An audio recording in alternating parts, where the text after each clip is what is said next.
Emmanuel Acho, former player, as well as Bucky Brooks.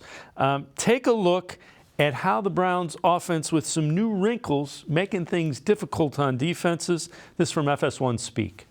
So let's talk about why Deshaun Watson can take that next step this year with the Cleveland Browns. It won't just be, to me, Bucky, because of Deshaun, but because of a player they acquired this offseason, Elijah Moore. Now, interestingly enough, Elijah Moore plays what position, Bucky Brooks? I mean, he plays wide receiver, but he can do anything. He looks like a hybrid. He is a hybrid. He plays wide receiver like Bucky just told you, but he's here in the backfield. What does that do for defenses when Elijah Moore, wide receiver, if he's in the backfield and he jet motions, Bucky, instantly, what does it do to this defensive back? When someone moves, things have to change. So right now, safety comes down. I got to expand wide because he's going to the width, going to the sideline. Okay, so the safety has to expand wide, but me as a linebacker, Willie Gay, a veteran, if I see Elijah Moore out here, a wide receiver in the backfield, I'm thinking to myself, I got to keep eyes on him. I got to keep eyes on him. I got to keep eyes on him. If I'm keeping eyes on that wide receiver, now running back out here, I am vacating my zone. Willie Gay should be about 12 yards deep, Bucky. Yep. You know this, 2 yards outside the hash. Because he's not Deshaun Watson.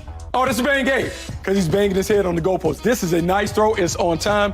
Donovan Peoples-Jones catches this right in the middle. We'll show you from another angle, like Bucky just said. To some degree, you're going to see it right there outside the hash. Bang. Easy money. Now, that was interesting. That was on the second play of the game.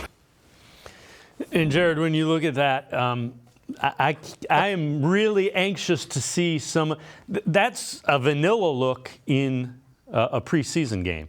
They haven't got into the RPOs or any of the stuff that they're going to, I believe.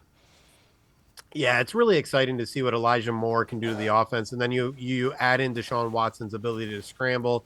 He has been really confident in doing that, both in practice when allowed to, and then his little bit of time during the preseason games.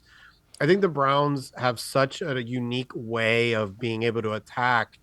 You know, you even take that look, and instead of having as many receivers, you have Nick Chubb in the backfield.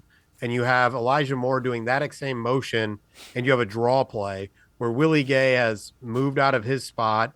The safety has already come down, and all of a sudden Nick Chubb is coming downhill with no one in front of him, basically, because both the linebacker and the safety have opened up space just because Elijah Moore went in that motion. In a lot of ways, I expect Moore is going to be the Browns' third running back. They won't use him a ton in that way, but after Ford and Chubb, I think it's going to be Elijah Moore taking a majority of the pre-motion snaps in the backfield, and it just creates a lot of problems when you can have Moore and Chubb and Amari Cooper, the ultimate wide receiver professional. It really opens up a lot of opportunities for Deshaun Watson to kind of pick teams apart, know where the ball is going before the snap because of all of those kind of things.